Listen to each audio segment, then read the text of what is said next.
Vanishing Point by C. Beck. In perspective, theoretically, the vanishing point is at infinity, and therefore unattainable. But reality is different. Vanishment occurs a lot sooner than theory suggests. That? Oh, that's a perspective machine. Well, not exactly, but that's what I call it. No, I don't know how it works. Too complicated for me. Carter could make it go, but after he made it, he never used it. Too bad. He thought he'd make a lot of money with it there for a while he was working it out. Almost had me convinced, but I told him, get it to working first, Carter, and then show me what you can do with it, better than I can do without it. I'm pretty well as is. Pictures selling good even if I do make 'em all by guesswork, as you call it. That's what I told him. You see, Carter was one of them artists that think they can work everything out by formulas and stuff. Me, I just paint things as I see 'em. Never worry about perspective and all that kind of mechanical aids. Never even went to art school. But I do all right. Carter, now, was a different sort of artist. Well, he wasn't really an artist, more of a draftsman. I first got him in to help me with a series of real estate paintings I'd got an order for. Big aerial views of land developments and drawings of buildings, roads and causeways, that kind of stuff. It was a little too much for me to handle alone, because I never studied that kind of things, you know. I thought he'd do the mechanical drawings, which should have been simple for anybody trained that way, and I'd throw in the colors, figures, and trees and so on. He did fine. Job came out good, client was real happy. We made a pretty good amount on the job. Enough to keep us for a couple of months without working afterwards. I took it easy, fishing and so on. But Carter stayed here in the studio, working on his own stuff. I let him keep an eye on things for me around the place and just dropped in now and then to check up. The guy was nuts on the subject of perspective. I thought he knew all there was to know about it already, but he claimed nobody knew anything about it, really. Said he'd been studying it for years, and the more he learned about it, the more there was to learn. He used to cover big sheets of paper with complicated diagrams trying to prove something or other to himself. I'd come into the studio and find him with thumbtacks and strings and stuff all over the place. He'd get big long rulers and draw lines to various points all over the room, and end up with a little drawing of a cube about an inch square that anybody could have made in half a minute without all the apparatus. Seemed pretty silly to me. Then he brought in some books on mathematics and physics and other things, and a bunch of slide rules, calculators, and junk.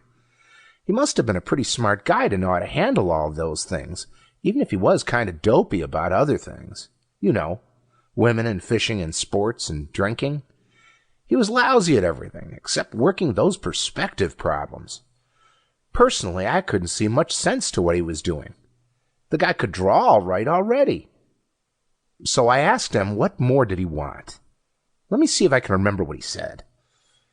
I'm trying to get at things as they really are, not as they appear, he said. I think those were his words. Art is an illusion, a bag of tricks. Reality is something else, not what we think it is. Drawings are two-dimensional projections of a world that is not merely three, but four-dimensional, if not more, he said. Yeah, kind of a crackpot, Carter was. Just on that one subject, though. Nice enough guy otherwise. Here, look at some of the drawings he made, working out his formulas. Nice designs, huh? Might make good wallpaper or fabric plans. Real abstract. That's what people seem to like. See all those little letters scattered around among the lines? Different kinds of vanishing points they are. Carter claimed the whole world was full of vanishing points.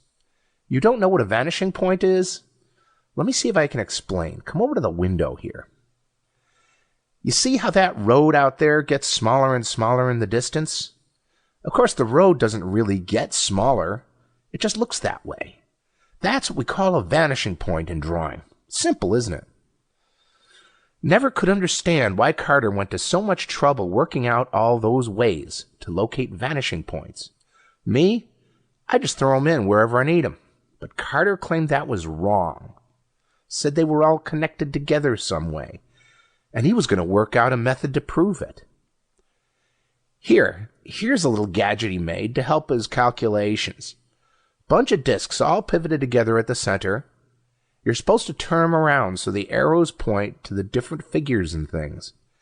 Here's the square root sign. I remember Carter telling me that. This one is the tangent function, whatever that means. Log, there is short for logarithm. Oh, he had a bunch of that scientific stuff in his head all the time. Don't know whether he understood it all himself. He built this thing just before he put together the perspective machine there. Silly looking gadget, huh? All them pipes and wires and that little cube in the center? Don't try to touch it. It ain't really there. You just think it is. It's what Carter called a teteract or cataract. No, that ain't the right word. Something like that. Tesser something or other. There's a picture like it in one of Carter's books. Hurt your eyes to look at it, don't it? That's what Carter thought was going to make him a lot of fame and money. That perspective machine. I told him nobody had ever made a drawing machine yet that worked, but he said it wasn't supposed to make drawings. It was just supposed to give people a view of what reality really is, instead of what they think it is. I don't know whether he expected to charge money to look through it, or whether he was going to look through it himself and make some new kind of drawings and sell them. No, I can't tell you how it works. I said before, I don't know. Carter only used it once himself. I came in here the day he finished it, just as he was ready to turn it on. He was just putting the finishing touches on it. In a few minutes, he told me, I'll have the answer to a question that may never have been answered before. What is reality? Is the world a thing by itself and all we know illusion? Why do things grow smaller the farther away from us they appear? Why can't we see more than one side of anything at a time? What happens to the far side of an object? Does it cease to exist just because we can't see it? Are objects not present, non-existent? Because artists draw things vanishing to points, does that mean that they really vanish? A whack. That's what he was. Nice guy, but sort of screwy. He kept saying more goofy things while he was finishing up the machine, about how he'd figured out that all we knew about vision and drawing and so on must be wrong, and that once he got a look at the real world, he'd prove it. How about cameras, I asked him. Take a picture with a camera and it looks just about the same as a drawing, don't it? That's because cameras are built to take pictures like we're used to seeing them, he said. Flat, two-dimensional slices of reality, without depth or motion. Even 3D moving pictures, I asked. They're closer to reality, he admitted, but they are still only cross-sections of it. The shutter of a movie camera is closed as much of the time as it is open. What happens in between the times it's open? You know, he went on, people used to think matter and motion were continuous, but scientists have proved that they are discontinuous. Now some of them think time may be too. Maybe everything is just imaginary and appears to our senses in whatever way we want it to appear. We are so well trained that we see everything just as we are taught to see it by generations of artists, writers, and other symbol makers. If we could see things as they really are, what might happen? We'd probably all go nuts, I told him. He just smiled. Well, here goes, he said. It's finished. Now to find out who was right. The scientists and philosophers who say reality is forever unreachable, or the artists who say there isn't any reality, that we make the whole thing up to suit ourselves. He moved one of those pointers you see there and squinted around at different scales and dials, and then stepped back. That little Tessie thing appeared, real small at first, just a point. You could hardly see it. I couldn't see anything else happening and thought he was going something else to the machine. I turned to look at Carter and saw his face was white as a sheet. Good God, he says, just like that. Good God! That's all. Well, I says to him, who was right? The scientists or the artists? The artists, he sort of screeches. The artists were right all the time. There is no reality. It's all a fabric of illusion we've created ourselves. And now I've ripped a hole in that. He gives a strangled hoot and goes hightailing out of here like something was after him, jumps in his car, and roars off down the road and disappears. No, I don't mean he really disappeared. Are you nuts? Just roared on down the road till he got so small I couldn't see him no more. You know, the way things do when they go farther and farther away. Happens every day. That's what us artists mean by perspective. The machine?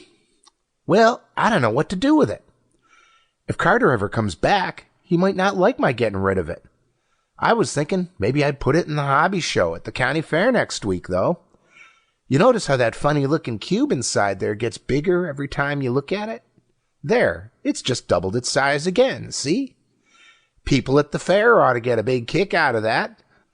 No telling how big it'll get with all those people looking at it.